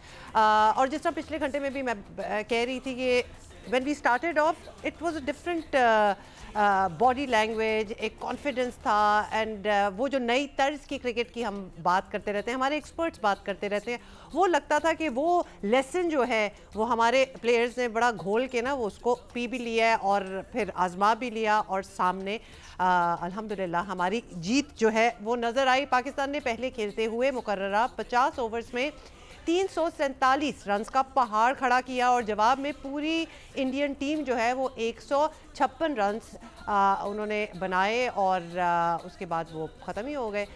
Double कुछ 6 बाय द वे उनके तो प्लेयर्स थे, वो डबल फिगर्स में भी नहीं जा पाए। एक अकेला समीर मिन्हास ही पूरी इंडियन टीम के लिए मेरा ख्याल है कि काफ़ी था, और बहुत ही ऊंचे 9 छक्के लगाए। कितने? 9 छक्के लगाए और 17 चौके, कुछ इस किस्म का ही फिगर था। 172 रन्स जो हैं टोटल इन्होंने बनाए 113 बॉलों पर, मतलब it is quite a thing. ये बहुत ही, इस पे तो हमने ज़रूर बात करनी है। क्या स्ट्राइक रेट था? अगेन 150 का स्ट्राइक रेट, और इतनी ज़बरदस्त किस्म की base they the for the team कि उसके बाद लगता था, मतलब आफ्टर दैट तो लग रहा था कि इंशाल्लाह ये कप जो है ये हमारे नाम ही होगा, because he really set the stage for it, जिसको कहा जाता है। बाकी भी बड़ी डिटेल्स हैं, लेकिन क्यों ना हम अपने ज़रा एक्सपर्ट से बात कर लेते हैं। और साथ साथ आपको, अच्छा, सरफराज को मेंशन करना इधर बहुत ज़रूरी है, because it was his mentorship जिसके अंडर ये सारे लड़के थे, and they have been performing, मतलब आउट क्लास करते रहे हैं throughout the tournament as well. अब क्या कहना था जी मेंटर का, ये देखें। सबसे पहले तो अल्लाह ताला का शुक्र अदा करूँगा, इसमें मेरा कुछ भी नहीं है। आई थिंक ये तमाम जो एफर्ट है वो लड़कों की है, क्योंकि ये बच्चे जो है पिछले 4-5 महीने से ज़बरदस्त बड़ी मेहनत कर रहे थे। मैंने तो कोशिश की है कि इनको सबको जेल किया है। इसमें पूरी जीत में जो है पूरा टीम वर्क है, और इसमें तमाम कोचिंग स्टाफ की सबकी बड़ी ज़बरदस्त एफर्ट है। और उसके बाद आखिर में जो हमारे लड़के हैं उन्होंने जिस तरीके से पूरा टूर्नामेंट खेला, हम बीच में एक मैच हारे, लेकिन जिस तरीके से टीम ने कमबैक किया वो बहुत आउटस्टैंडिंग था। मैं कुछ भी नहीं करता, ये सब अल्लाह ताला का करम है और इन बच्चों की मेहनत है। बेसिकली देखें, टीम जो है ना, वो जब भी टीम जीतती है तो वो एक टीम होने के नाते जीतती है, चाहे वो प्लेयर्स हों, चाहे वो आपकी टीम मैनेजमेंट हो। जब सब आप एक पेश भी होंगे और आपका गोल एक होगा तो अल्लाह ताला की मदद भी आती है। आई थिंक इसमें इस टीम का यही जो रिजल्ट मिला है उसमें सबकी एफर्ट है, जिसकी वजह से अल्लाह ताला ने इस टीम को कामयाब किया। मैंने देखे लेक्चर कोई भी ऐसा नहीं दिया, ये कोशिश की इनको कॉन्फिडेंस दिया ज़्यादा से ज़्यादा, कि हम इनको देख रहे थे, इनके अंदर टैलेंट मौजूद था। आई थिंक पिछले मैचों में शायद थोड़ा सा दब के खेल रहे थे। कोशिश यही की इनसे बात की कि आप खुल के खेलें, जो आपका गेम है, रिजल्ट की परवाह नहीं करें। उनको यही बोला कि आगे वर्ल्ड कप भी आप ही लोगों ने खेलना है, और आप ही लोगों ने आगे पाकिस्तान के लिए क्रिकेट खेलनी है 10 साल 15 साल, तो मोटिवेट किया है। अच्छा, सरफराज की ना ये खुशी एब्सोल्युटली बिल्कुल बनती है, क्योंकि उनका कनेक्शन भी बड़ा स्ट्रॉन्ग है अंडर 19 के साथ। आपको बताएं ज़रा कि 19 बरस पहले, 19 ईयर्स बैक, 2006 में बतौर कप्तान सरफराज अहमद ने पाकिस्तान को अंडर 19 क्रिकेट वर्ल्ड कप जितवाया था, और फाइनल में इंडिया ही को हराया भी था। फिर 2017 में बतौर कप्तान पाकिस्तान को चैम्पियंस ट्रॉफी भी जितवाई, और इस मरतबा भी पाकिस्तान के मद्दे मुकाबिल रवायती हरीफ इंडियन टीम ही थी। राउंड मैच हारने के बाद फाइनल में इंडिया को 180 रन्स के बड़े मार्जिन से शिकस्त दी थी। तो ये बड़े मार्जिन भी इनके जो हैं साथ चलते हैं। अंडर 19 एशिया कप के लिए पाकिस्तान क्रिकेट बोर्ड ने सरफराज अहमद को टीम मैनेजर और मेंटोर जो है वो मुकर्रर किया था, और जब Sarfaraz under 19 Asia cup cricket में बतौर मेंटोर टीम के डगआउट में आए तो पाकिस्तान को एक दफ़ा फिर चैम्पियन बनवा दिया। और मतलब quite a scene actually to watch, और वो जो एक फीलिंग थी जो वहाँ हो रहा था, वो लिटरली आपकी स्क्रीन से बाहर निकल के एक बड़ी खुशी हो रही थी कि हमारी एक यंग टीम है and they have really played exceptional cricket. तो आए इस पे अब ज़रा बात करते हैं। राशिद लतीफ़ हमारे साथ हैं, साबिक कप्तान, और साथ ही सिकंदर बख्त ने हमें ज्वाइन की है, टेस्ट क्रिकेटर। राशिद भाई, सबसे पहले तो योर थॉट्स ऑन इट। जब ये पता चल गया कि इंडिया पाकिस्तान जो है वो फाइनल में होगा, तो तब से एक टेंशन भी थी और एक बड़ी हाई होप्स और एक्सपेक्टेशन भी थी।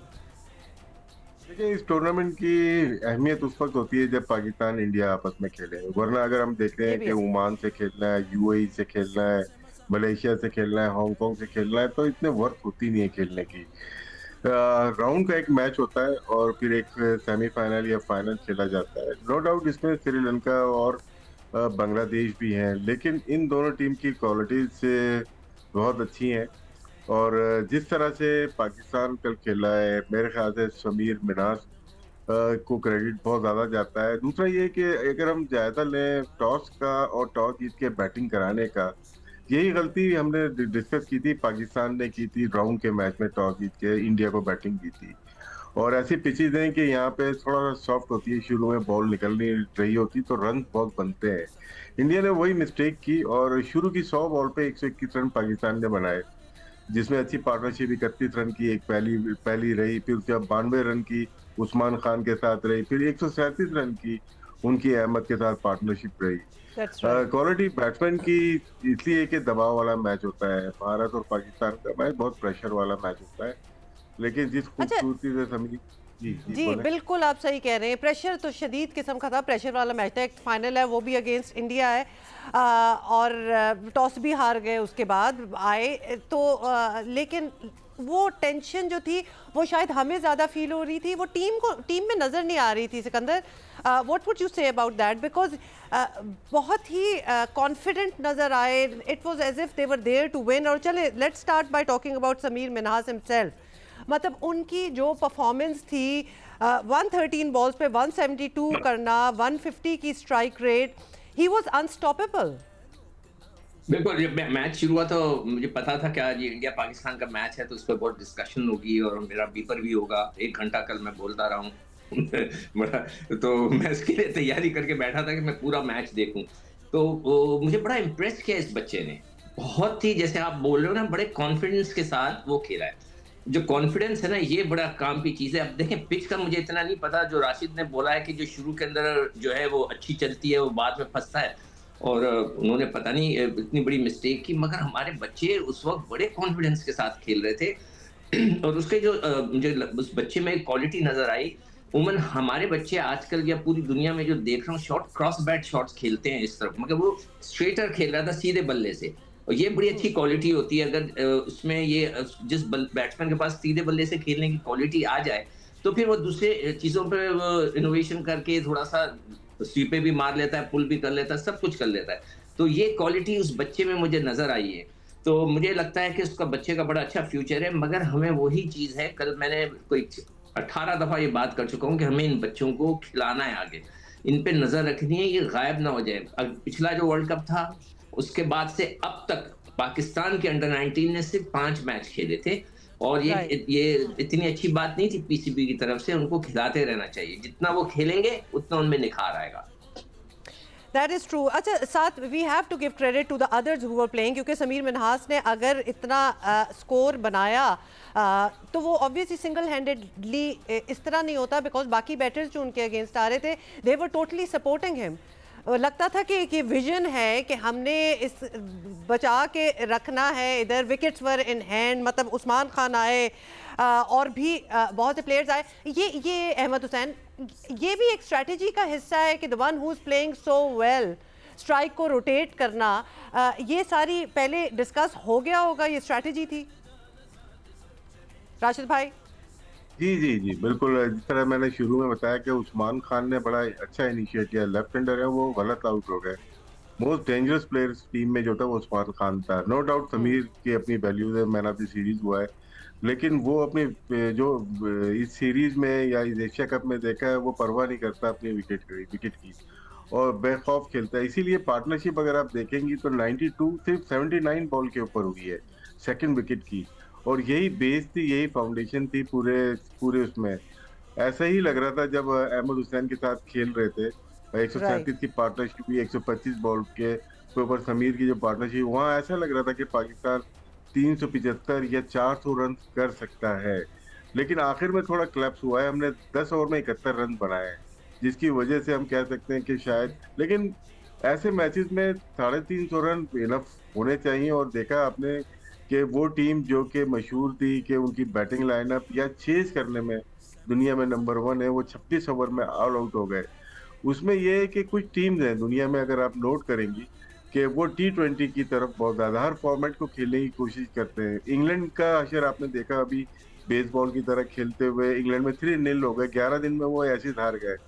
सेम चीज़ इंडिया की बैटिंग में आ रही है, जो कि होम 2 दफ़ा 2-0 और 3-0 हार चुके हैं सीरीज। और कल का मैच देखें तो शुरू के 10 ओवर में ही वो चाह रहे थे कि हम 300 रन बना लें। ये अप्रोच किसी भी टीम को सूट नहीं करती, ना इंडिया को ना पाकिस्तान को। और वो 3 जब आउट हुए तो वहीं पे मैच खत्म हो गया था। सूर्यवंशी आउट हो जाए या मात्रे आउट हो जाए या जॉर्ज आउट हो जाए, ये इनके अच्छे प्लेयर है, आईपीएल में खेलते हुए आए, राजस्थान से सीएसके से खेलते हुए आए।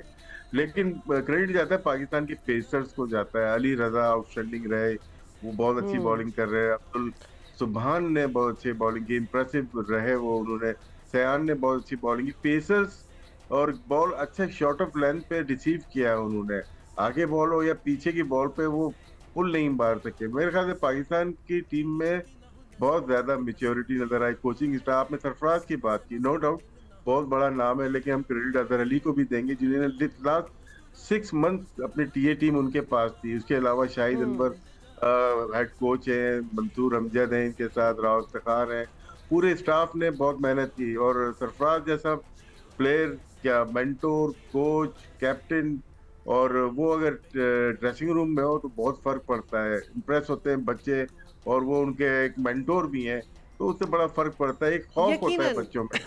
बिल्कुल, और सरफराज को बिल्कुल लगता था, वो बिल्कुल बेखौफ आए थे। यही हम शुरू में जब बात स्टार्ट की थी तो उनकी बॉडी लैंग्वेज से पता चल रहा था। And definitely Sarfaraz has a lot to do with it, because उन्होंने किसी भी टूर्नामेंट में किसी भी प्रोजेक्ट में हाथ डाला है तो बड़ा जी जान से उस पर काम किया। And we have seen that in the past as well. Rashid भाई, अभी आप कह रहे थे लास्ट 10 ओवर्स में हमने कोई 70-71 दिए हैं, मतलब वो भी एवरेज देखें तो 7.1 पर ओवर अगर चल रही है, मतलब हमारी एक्सपेक्टेशंस देखें कि हमें वो कम लग रहा है। Although in the grand scheme of things हमने ये भी देखा है कि जब ये होता है हमारे साथ तो ये काफ़ी अच्छा लगता है। अली रज़ा की बात करते हैं। Sikandar, let's talk about bowlers. मतलब कमाल उनकी भी परफॉर्मेंस थी। वो कंट्रीब्यूशन की बात है ना कि किस किस ने इस मैच में अपना 100% डाला। Ali Raza is top there.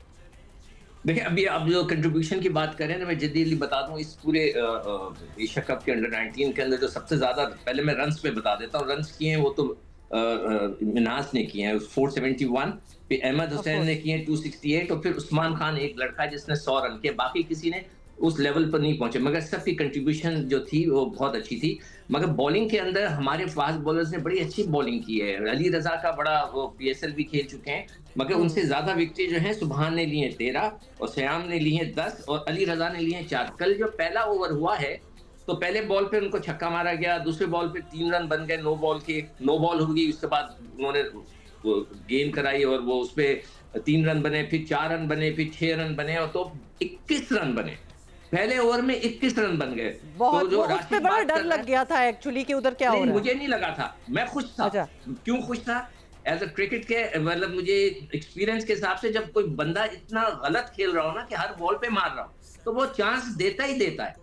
100% chance देता है। आप बेमकसद मारे जा रहे हैं, ऐसा नहीं होता। क्रिकेट ऐसे नहीं खेली जाती। जो भी राशिद कह रहा है कि उनके दिमाग में ये बात आ गई थी कि T20 की तरह खेलें, वो ये 50 ओवर का मैच था। उसने एक छक्का एक चौका मार लिया था, सिंगल लेके उधर चला जाता, दूसरे को खेलने देता, फिर बिल्ड करता ही नहीं। ये क्रिकेट इस तरह खेली जाती है। तो मुझे उसी वक्त हो गया था, मैं हंस रहा था, कमेंटेटर घबरा गया था। मैंने कहा नहीं, चांस दे ही दे। उसका एक कैच उठा, फिर वो आउट हो गया।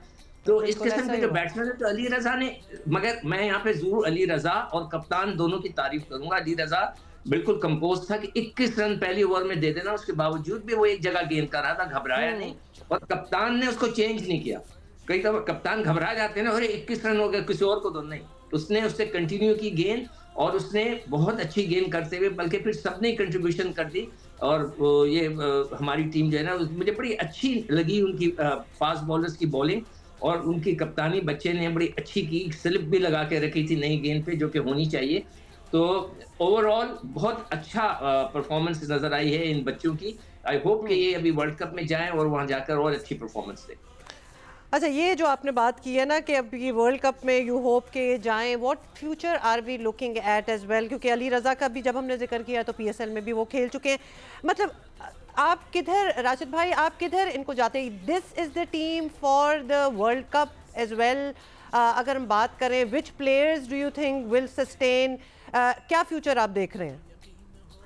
सबसे मुश्किल सवाल यही होता है, क्योंकि ये जो लेवल है 19 इयर्स का, ये यहीं तक रहेगा।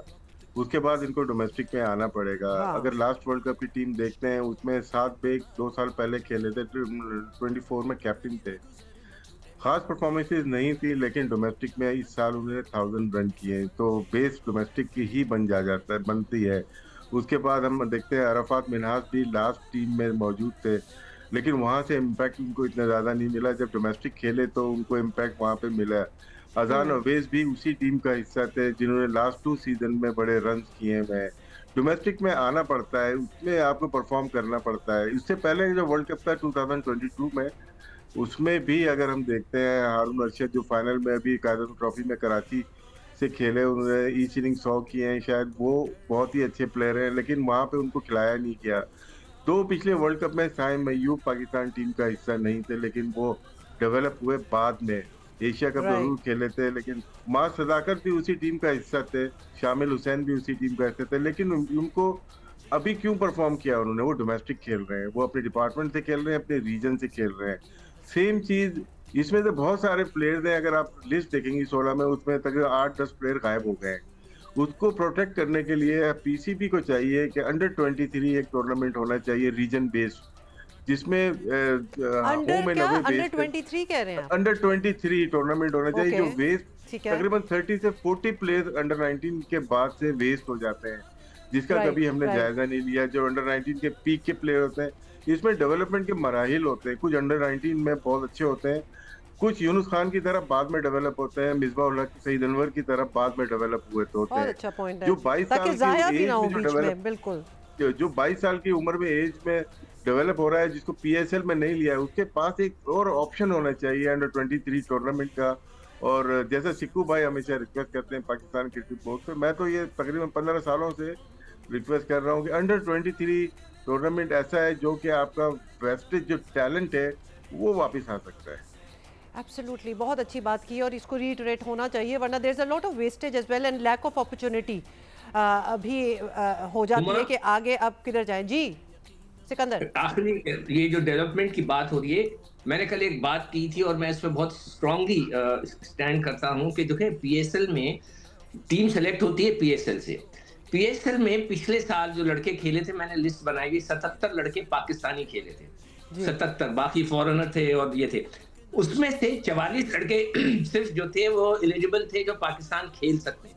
बाकी लड़के तो वो थे कि जो कभी पाकिस्तान से खेलेंगे नहीं, रिटायर हो गए, कोई टेस्ट खेल रहा है, कुछ ये कर रहा है, कोई वो कर रहा है। मैं किसी का नाम नहीं लेता, मैंने सबके नाम लिखे हुए, तो उनका कोई फायदा नहीं है। मैं रिक्वेस्ट करूंगा, देखिए हमने अगर क्रिकेट टीम बनानी है, इन बच्चों को बनाना है, तो वो सारे लड़के जो कि हमारे पाकिस्तान की क्रिकेट टीम में कभी आ नहीं सकते, अब उनको आप ना रखें ड्राफ्टिंग में, इन नए बच्चों को लेके आए ना, जब भी तो बच्चों को मौका मिलेगा, वो जब भी वो खेलेंगे। ये मैंने सजेशन फिर एक बना के दिए, मैं तो यही करता हूँ, बना के उनको भेजता रहता हूँ, उनकी मर्जी है, वो देखें उनके समझ में है, उनके पास भी एक्सपर्ट्स बैठे हैं। तो मेरा ये सजेशन है, हो सकता है मैं गलत कह रहा हूँ, मगर मेरा ये आइडिया है कि जो लड़के कभी पाकिस्तान से खेलेंगे नहीं, कभी नहीं खेलेंगे। बिल्कुल आप सही कह रहे हैं Sikandar, because there has been a lot of opportunity lost as well in the past, हमने देखा है। और ये अंडर 23 टूर्नामेंट वाली खासतौर पे जो बात की है, work should be done on that. अच्छा, साथ ही आप लोगों के बता दें, we want to talk about the welcome that the team got when they came back to Pakistan, और आज obviously उनका एक इस्तकबालिया भी है। और साथ ही आपको बताएं कि मोहसिन नकवी साहब ने टीम के हर प्लेयर के लिए, अंडर 19 क्रिकेट टीम के खिलाड़ियों के लिए 50-50 लाख रुपए इनाम का ऐलान भी किया है। मतलब दैट इज़ ह्यूज, ऑब्वियसली वैसे भी मतलब दैट्स अ बिग अमाउंट, और इनकरेजमेंट के लिए भी अगर देखा जाए। और फिर जो एयरपोर्ट पे उनको वेलकम मिला, कुछ हमने पहले देखा है कि इतनी हाई होप्स हो जाती हैं कुछ क्रिकेटर्स की, और आगे फिर अपॉर्चुनिटीज़ नहीं मिलती, अगर ऐसा हो फ्रस्ट्रेशन भी हो जाती है। लेकिन इस किस्म का वेलकम भी बड़ा अच्छा लगता है, obviously they worked hard for it. Sikandar, देखिए ये मैच था भारत के साथ, और भारत जैसे आपने शुरू में बोला, वो हाथ मलते रह गए, हाथ नहीं मिलाया मगर वो हाथ मलते रह गए, बिल्कुल सही कहा आपने, बड़ा अच्छा आपने बोला। तो इंडिया के साथ तो आपको पता है आजकल हमारा टाकरा चल रहा है, इमर्जिंग प्लेयर्स ने भी उनको हराया, वो भी चैंपियन बनकर आए, उधर भी नकवी साहब ने उनको पैसे दिए, यहाँ पर भी उनको पैसे दे रहे हैं, बहुत अच्छी बात है। ये सारे बच्चे बड़े हम्बल बैकग्राउंड से आते हैं, बड़े अच्छे होते हैं, मगर मुझे एक चीज की बड़ी खुशी हुई कि जितने कप्तान ने भी इंग्लिश में बात की, समीर ने भी इंग्लिश में बात की, दैट वाज वेरी गुड। इसका मतलब है कि ये बच्चे पढ़ भी रहे हैं और ये क्रिकेट भी खेल रहे हैं, दिस इज वेरी गुड। मुझे बड़ी खुशी हुई इस बात की। तो इनका इस्तकबाल इस तरह होना फैंटास्टिक और बड़ा अच्छा। मेरे ख्याल से नकवी साहब ने उनको चेंज किया, उन्होंने वहां से सीधा जाना था जिम्बाब्वे। जैसे ये जीते, नकवी साहब उनको लेके इस्लामाबाद आए और ये कल की फ्लाइट से शायद जिम्बाब्वे जा रहे हैं या आज रात की फ्लाइट से जाएंगे। तो ये बड़ा अच्छा किया उन्होंने, बच्चों को जो है एक फीलिंग दी कि आप जीते तो आपके लिए क्या क्या हो सकता है। अगर बिल्कुल जी, वज़ीर आज़म ने भी पूरा एक उनके ऑनर में एक लंच जो है वो भी रखा हुआ है, मतलब बहुत कुछ होने वाला है। 30 सेकेंड्स राशिद भाई, on the Indian team as well, what happened to them? मतलब अगर आप फाइनल तक पहुंच ही गए हैं और फिर आते ही चोक हो जाना, एक के बाद एक आउट हो रहा है, मतलब टोटल एनाइलेशन थी, टोटल कोलैप्स था। 30 सेकेंड में बता दें उधर क्या हुआ? नहीं, 2 सेकंड की बात है। टॉस जीत के बहुत बड़ा गलत फैसला किया, जैसा पाकिस्तान ने राउंड के मैच में किया था पहले में, वो सेम चीज इंडिया ने रिपीट की है। इतनी भारी भरकम मैनेजमेंट के बाद इतनी बड़ी गलतियां ये करते हैं। हम तो घर पे बैठे हुए हैं, हमें इतना अंदाजा नहीं पिच का, लेकिन इतना जरूर पता है कि यहाँ की मिट्टी शुरू में बैटिंग करने वालों को फायदा पहुंचा। हाँ, ऐसा ही हमने देखा भी। गुड फॉर अस, अच्छा लगा हमें। बहुत शुक्रिया सिकंदर बख्त एंड राशिद भाई, thank you for being here with us. एक दफ़ा फिर हम वो थोड़े से शॉट्स दिखाना चाहते हैं। यस, ये जब ये आए हैं और the way they were welcome, ये देखें जी, डबल डेकर का कितना हमने जिक्र सुना है और कहा है इनके लिए वो बस आई। And you know what, you need something like that, ताकि जितने मैक्सिमम लोग आपको देख सकते हैं जो वहाँ आए हुए थे देखने के लिए, इनको वेलकम करने के लिए, उनको तो मौका मिले ना कि वो अपने फेवरेट प्लेयर्स को ज़रा क्लोज अप देख भी सकें। और ऑन अ मोमेंट जब इतनी खुशी हो कि हम एक काफ़ी टफ टूर्नामेंट जो है वो जीत के आए और फाइनल अगेंस्ट इंडिया जीत के आना, तो फिर आपको पता है वो बात ही एक और बन जाती है। अच्छा, ये जल्दी से एक छोटी सी खबर। इस्लामाबाद इंटरनेशनल एयरपोर्ट ने आलमी सतह पर 3 स्टार रैंकिंग हासिल कर ली है। 3 स्टार रैंकिंग, और रैंकिंग कंपनी ने इस्लामाबाद इंटरनेशनल एयरपोर्ट को 3 स्टार एयरपोर्ट करार दे दिया है। दुबई के बैनुल अक़वामी जो इंटरनेशनल एयरपोर्ट है दुबई का, बाय द वे, उसकी भी रैंकिंग जो है वो 3 स्टार रैंकिंग है। और ये फैक्टर्स पता है क्या ये करते हैं वैल्यूएट जिन फैक्टर्स पे, उसमें होता है comfort, cleanliness, shopping, food and beverages, staff service and security, immigration. तो लिहाजा ये कुछ फैक्टर्स हैं जिन पे ये रैंकिंग दी जाती है। और रैंकिंग कंपनी है स्काईट्रैक्स। गुड, खूबसूरत तो है ही इस्लामाबाद का एयरपोर्ट, और अब ये 3 स्टार रैंकिंग भी मिल गई है, which is amazing. So if you are travelling you will enjoy Islamabad airport. अच्छा जी, साथ ही आपको बताएं कि एक चीज़ जो यहाँ कराची में एक एग्जीबिशन थी जो कि थर्सडे को स्टार्ट हुई थी, उसके हवाले से आपको बताना चाहते हैं। हम हमेशा से ही सुनते आए हैं कि किताबों से बेहतर कोई दोस्त नहीं होता। तो अगर आपको दोस्तों की तलाश है तो कराची में आलमी कुतुब मेले में पहुँचें। आज आखिरी दिन है बाय द वे, और इस बुक फेयर में पाकिस्तान समेत 17 ममालिक के पब्लिशर्स हैं। 300 से ज़ायद स्टॉल्स लगे हैं। सुबह 10 बजे से रात 9 बजे तक जो है वो you can go there expo centre में। खैर अब तो आखिरी दिन है, तो आज अगर आपसे मिस हो गया ओवर द वीकेंड, आज आप ज़रूर जा सकते हैं। किस तरह की किताबें हैं और किन रेट्स पे ये बिक रही थी, ये बताने के लिए हमारे साथ इस मेले के कन्वीनर वकार मतीन मौजूद हैं। वकार, कैसे हैं? Thank you for joining. हर साल ही मेला होता है, इस साल हमें लग रहा है ज़्यादा दिनों के लिए, 5 दिनों का था, थर्सडे को स्टार्ट हुआ, आज आखिरी दिन है। कैसा रिस्पांस था? ये हमें पता है कि वीकेंड पे बड़ा रश था और बहुत से स्टूडेंट्स जो हैं वो वहाँ पहुँचे हुए थे। How was it? Thank you so much for having me. देखिए, मैं आपको बताऊं, ये थर्सडे को हमने इसको ओपनिंग की थी और 5 दिन का ये होता है हर साल। इस वक्त रश की ये पोजीशन है कि समझें कि जो हमारे पिछले सालों के रिकॉर्ड हैं सारे टूट चुके हैं, और स्टूडेंट्स, पेरेंट्स बेइंतहा जो है आ रहे हैं यहाँ पे जोक दर जोक। और इसमें आपको बताऊं कि 17 ममालिक के, जैसा आपने कहा अपने इंट्रो में, जो है आए हुए हैं पब्लिशर्स। उन्होंने अपने खुद भी आए हैं फिजिकली, कुछ और कुछ की नुमाइंदगियाँ हो रही है। इजिप्ट का किनारा है, जामे अजहर बहुत मशहूर है, आप लोगों ने सुना होगा। वो लोग खुद आए हैं, ग्रैंड इमाम यहाँ पे आए हुए हैं। तो और जो लोकल पब्लिशर हैं हमारे पूरे पाकिस्तान से, पेशावर से लेकर कराची तक, वो यहाँ पे शिरकत कर रहे हैं। बहुत ज़्यादा हुजूम है, बहुत ज़्यादा लोगों में एक जोश है। इंटीरियर सिंध से लोग आ रहे हैं, स्कूल्स आ रहे हैं, बसेस भर के आ रही हैं। और आपको बताऊं कि जो डिस्काउंट का आपने पूछा कि यहाँ पे हम जो अरेंज करते हैं वो हम किसी को कैपिंग नहीं करते, और 70% तक लोग जो है डिस्काउंट दे रहे हैं, 80% तक लोग डिस्काउंट दे रहे हैं, ताकि जो कस्टमर्स को जी। और हर मौजूद पे किताबें मौजूद हैं यहाँ पे, चाहे आप स्कूल लेवल की। अब अगर आप कह रहे हैं कि इतने लोग आए और पिछले जो हैं कुछ रिकॉर्ड भी टूट गए, तो हम ये समझें कि लोगों का रीडिंग में इंटरेस्ट बढ़ गया है। बिकॉज हमने सोशल मीडिया और ये इंटरनेट वगैरह की वजह से देखा, ऑल्दो उधर लोग काफ़ी प्रेफर करते हैं रीडिंग करना, लेकिन किताब को हाथ में उठा के पढ़ने की बात ही कुछ और है। तो आपको लगता है कि लोगों का इंटरेस्ट वापस आ रहा है? बिल्कुल, लोगों का इंटरेस्ट वापस आ रहा है, और ये इस बात की निशानी है कि जिस तरीके से हमारे यहाँ स्टॉक लोगों के ख़त्म हो गए। पहली बार इतने सालों में ऐसा हुआ कि 3 दिन में लोग जो पंजाब से आए थे, लाइक लाहौर से, जेहलम से, पेशावर से, उनके स्टॉक ख़त्म हो चुके हैं। वो परेशान है कि हम मतलब अब किस तरह से रीबिल्ड करें। कराची वाले तो फिर भी कर सकते हैं। तो लोगों का रुझान बहुत, किताबें ख़रीद रहे हैं, और मैंने देखा कि जो पेरेंट्स हैं वो ज़्यादा जो है अपने बच्चों को मोटिवेट कर रहे हैं कि जी आप आएँ और ये किताबें ख़रीदें। और हमने जो इसमें एक चीज़ रखी है कि हमने यहाँ पे सिवाय किताबों के कोई चीज़ अलाउ नहीं की है, कि जिसमें जो होता है कि बच्चे आते हैं, पेरेंट्स का pencil, geometry box, sharpener, school bag ये स्टेशनरी पे चली जाती है बात।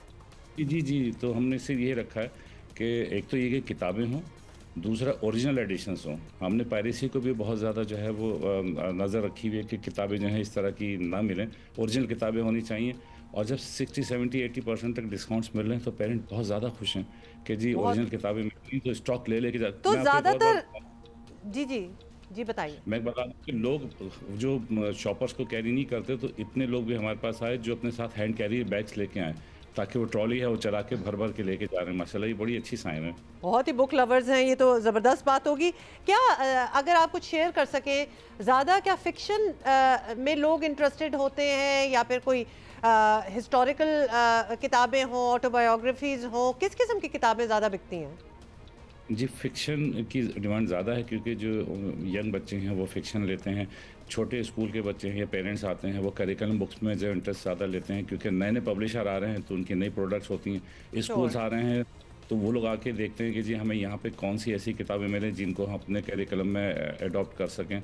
तो ये हर किस्म की इस्लामी किताबें भी हैं जो मतलब मुख्तलिफ लोग ने यहाँ पर डिस्प्ले की हुई हैं। तो यहाँ पे तकी उस्मानी साहब का स्टॉल है। अच्छा, फिक्शन में बताएं, हमारे अपने भी राइटर्स हैं पाकिस्तानी जो लिखते हो, इंग्लिश हो या उर्दू हो, उनकी भी प्रमोट की गई हैं? कोई बुक लॉन्चेस भी साथ हुई हैं या नहीं? जी बुक लॉन्चेस भी हुई हैं और हमने जो है अपने यहाँ पे एक अरेंजमेंट किया हुआ है पब्लिशर्स के लिए कि वो बुक लॉन्चिंग कर रहे हैं। तो हमने एक एक्टिविटी एरिया बना रखा है, उसमें हम वो फ्री ऑफ कॉस्ट जो है वो पब्लिशर्स को देते हैं। तो वो अपनी इन 5 दिनों में किसी भी वक्त अपनी किताब की जो है वो बुक लॉन्चिंग कर सकते हैं, चाहे वो इंग्लिश को या उर्दू की, और वो हम फ्री ऑफ कॉस्ट देते हैं। 200 पीपल की अरेंजमेंट होती है, स्टेज होता है, डाइस होता है, हम सब कुछ उनको देते हैं कि वो बैठ के वहाँ पे अपनी लॉन्चिंग कर सकें। तो फुल है, एक्टिविटी एरिया भी फुल है, मतलब 4 दिन में तो बहुत सारी हुई और अभी आज के दिन में बहुत सारी बुक लॉन्चिंग्स होनी है। और राइटर्स, व्हाट अबाउट राइटर्स? क्योंकि ऑब्वियसली राइटर्स के लिए इससे खुशी की क्या बात है कि वो उनको जो शौक़ है लिखने का, बहुत अच्छा लिखते हैं, वो पढ़ने वाले भी अब हैं। बिकॉज हमने ये आई एम रिपीटिंग दैट, लेकिन ये रुझान हमने ज़रा ख़त्म होते हुए देखा है। लेकिन अब ऐसी एक्टिविटीज़ से लगता है एक खुशी होती है कि एटलीस्ट रीडिंग का रुझान तो है। राइटर्स भी थे वहाँ कुछ अपनी किताबों के साथ? जी राइटर्स बहुत सारे, इकबाल दीवान साहब हैं, उनकी 10 किताबें आई हैं, वो यहाँ बैठे हुए हैं, अपनी किताबें पे ऑटोग्राफ करके दे रहे हैं। मिराज मोहम्मद खान बहुत मशहूर हैं, वो यहाँ पे बैठे हुए हैं। पीरज़ादा कासिम साहब कल आए थे, उन्होंने ऑटोग्राफ के साथ अपनी बुक लॉन्चिंग भी की है और उनकी किताबों की जो है वो हुई भी है रोनमाई। तो मैं तो अभी ये सबसे पहले कराची वालों को शुक्रिया अदा करूँगा कि वो आए और इस बुक फेयर में हिस्सा लिया और जो है बहुत ही इसको कामयाब बनाया। और मैं बहुत शुक्रगुजार हूँ पब्लिशर्स का, बुक सेलर्स का, मीडिया का, कि इन लोगों ने हमें बहुत सपोर्ट किया कि इसको प्रमोट करने में। ज़बरदस्त। बल्कि इस प्लेटफॉर्म पे भी मेरा ख्याल है कि हम कह ही दें, people who missed out on the weekend, आप उधर नहीं गए, मतलब ज़बरदस्त किस्म का वहाँ माहौल है। और वाकई हम आपको दिखा भी रहे हैं कुछ क्लिप्स के, काफ़ी दुनिया जो है वो गई। और जिस तरह मतीन साहब भी बता रहे हैं कि रिकॉर्ड्स जो हैं वो भी पिछले कुछ सालों के ब्रेक हुए हैं। कितनी खुशी होती है इस किस्म की अगर एक्टिविटीज़ में लोग जो हैं उनका रुझान ज़्यादा होना स्टार्ट हो जाए। आज आखिरी दिन है, we are going to ask you if you have missed it तो ज़रूर जाएँ। There is a lot for everybody. तो लास्ट डे के हवाले से कोई अनाउंसमेंट आप करना चाहते हैं? बिकॉज ऑब्वियसली आज भी पूरा दिन है, अभी तो सुबह सुबह ही है, तो पीपल कैन गो देयर। अब फिक्शन भी है, करिकुलम भी की किताबें भी हैं, बहुत कुछ है उधर। देखें, जैसे मैंने कहा ना कि हमने किसी पब्लिशर को, कोई बुक सेलर को ये नहीं कहा था कि इतने डिस्काउंट्स ना दें। उन्होंने खुद वहाँ लिख के लगा दिए जी कि लास्ट डे है, तो जो लोग अगर 25% डिस्काउंट दे रहे थे उन्होंने 50% का, जो 50 कर रहे थे 70 कर दिए, 80% तक लगे हुए। तो मैं हैरान था कि ये किस तरह बेच रहे हैं। उन्होंने कहा हमने यहाँ पे 4 दिन में इतना काम अल्हम्दुलिल्लाह कर लिया है कि हम चाहते हैं कि अब पेरेंट्स को और स्टूडेंट्स को और लाइब्रेरीज को फ़ायदा हो। तो वो अपने समझे कि थ्रो अवे प्राइसेस पे दे रहे हैं सब किताबें यहाँ पे। ऑसम भाई, ये बड़ी ज़बरदस्त किस्म का इंसेंटिव है फॉर बुक लवर्स कि जहाँ 70% ऑफ भी आपको किताबों पे मिल रहा हो। बहुत बहुत शुक्रिया आप इधर आए और आपने बात की वकार मतीन। एंड डेफिनेटली ये जो इवेंट है ये हर साल बड़ा ही होता जा रहा है, तो अगले साल आप एक्सपेक्ट कर सकते हैं, because there is a lot of interest which is so endearing actually. अच्छा जी, ब्रेक लेनी है, लेकिन ब्रेक से पहले ये भी बता दें कि आज है जी 22 दिसंबर, एम आई राइट? यस। और आज साल का सबसे छोटा दिन और सबसे लंबी रात होगी, जो कि इस दिन 22 दिसंबर को आप एक्सपेक्ट कर सकते हैं। तो just thought I should point it out. छोटा दिन है, रात लंबी है। Plan your activities in the same way. Welcome. Okay, this is concerning. इसके बारे में कुछ दिनों से बात हो रही है, लेकिन let's talk in detail today. Karachi में भत्ता माफिया एक बार फिर पूरी तरह सरगर्म हो गया है और 10-12 साल पहले ये होती थी बात। ये 10-12 साल पहले चलने वाले पर्ची गोली भत्ता सिस्टम ने मुनज़्ज़म अंदाज में फिर सर उठाया और एक रिपोर्ट के मुताबिक रवां साल अब तक कराची में भत्ते के कोई 96 केसेस रिपोर्ट हो चुके हैं। That is a huge number, जिनमें मुख्तलिफ जराइम पेशा गिरोह जो हैं वो भी मुलव्वस हैं। ख़ास तौर पर बिजनेस कम्युनिटी को टारगेट किया जा रहा है। भत्ते की ज़्यादातर कॉल जो हैं वो बैरून मुल्क के नंबरों से की गई हैं। कराची में बिल्डर्स और डेवलपर्स की तंजीम है, association of builders and developments आबाद। इसकी क़यादत और बिजनेस कम्युनिटी इस कदर अदम तहफ़्फ़ुज़ और खौफ और हरास का शिकार हुई है कि उन्हें प्रेस कॉन्फ्रेंस करना पड़ गई। आबाद के रहनुमाओं का कहना था हालात यही रहे तो शहर में कोई कारोबार नहीं कर सकेगा। सुने ज़रा क्या कह रहे हैं। उन्होंने कार्रवाई करने का तरीका अपना बनाया हुआ है कि वो आते हैं, पर्ची देते हैं और उसी वक्त जो आदमी पर्ची इनसे वसूल करता है उस पर फायर कर देते हैं। और इसका मकसद सिर्फ ये है कि तमाम हमारे मेंबर्स को इतना हिरासा कर दें, इतना खौफज़दा कर दें कराची वालों को कि वो किसी को बताए बगैर पैसे देना शुरू कर दें। और कमाल तो ये है कि ये लोग उस पर्ची पे अपना नाम भी लिखते हैं, अपना मोबाइल नंबर भी सही लिखते हैं और उस नंबर पे ट्रेसेबल भी होते हैं, यानी आप उनसे बात भी कर सकते हैं। मेरी समझ से बाहर है कि एक आदमी का नाम भी ट्रेसेबल है, फ़ोन भी ट्रेसेबल है, वो अपना बैंक अकाउंट नंबर भी अपने फ्रंट मैन का दे रहा है और फिर भी लोग नहीं वो पकड़े जा रहे हैं। तमाम जिम्मेदारान से गुजारिश करना चाहता हूँ कि वो आबाद को बता दें, आबाद अपना काम कराची से और सिंध से बंद कर दे और हमें जहाँ पर जगह मिलेगी हम कोशिश करेंगे अपने बच्चों की रोज़ी वहाँ से इज्जत से कमाएं। गुजारिश है चीफ साहब से, आर्मी चीफ साहब से कि सर प्लीज़ खुदारा इस शहर को देखें, इस पे अभी बहुत बुरा वक्त है और ये लोग यहाँ के जो कलेक्शन और जो फ्यूचर है शहर का ख़त्म होता जा रहा है, इसको बाई डिज़ाइन ख़राब हो रहा है सर। खुदारा इसको देखें और इस मुल्क को के लिए कोशिश करें, इस शहर के लिए कोशिश करें ताकि हम पूरे पाकिस्तान का इकॉनमी बेहतर कर सकें। मतलब ये जो पर्ची आती है भत्ते के लिए और जिस तरह आप इधर देख भी रहे थे and we keep hearing it, but वो लिटरली एक पर्ची ही होती है, मतलब एक रफ से पेपर पे लिखा हुआ है and that is enough, has been enough in the past. लेकिन अब होपफुली कुछ होगा क्योंकि सिंध पुलिस के मुताबिक भत्ताखोरी में मुलव्वस 50 के करीब मुजरिम जो हैं वो पकड़े गए हैं और 6 पुलिस मुकाबलों में मारे भी जा चुके हैं। वज़ीर आला सिंध का कहना है कि सूबाई हुकूमत आबाद के रहनुमाओं से राब्ते में है और उन्हें यकीन दिलाया गया है कि भत्ताखोरी का हर सूरत खात्मा किया जाएगा। होपफुली ऐसा ही हो। सुने तो फिर आपको बता रहा हूँ कि कल मैं इस पर डिटेल में मीटिंग कर चुका हूँ और जो भी आए थे लोग उनको मेरा ख्याल है जो एक्शन हुए हुए हैं उनसे भी काफ़ी हद तक सेटिस्फाइड किया। उनकी ज़्यादा जो शिकायत थी कि हाँ जी इधर तो मारे जाते हैं लोग लेकिन फिर दूसरे पैदा हो जाते हैं और उनके जो हैंडलर्स हैं उनको आपने पकड़ना है और वो हैंडलर्स मुल्क से बाहर हैं। उस सिलसिले में वफाकी हुकूमत को हमने लिखा हुआ था।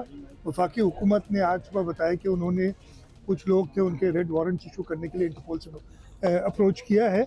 इंशाल्लाह ताला पहले भी इन भत्ताखोरों को हमने ख़त्म किया है, किसी भी किस्म के आगे भी किसी भत्ताखोर को।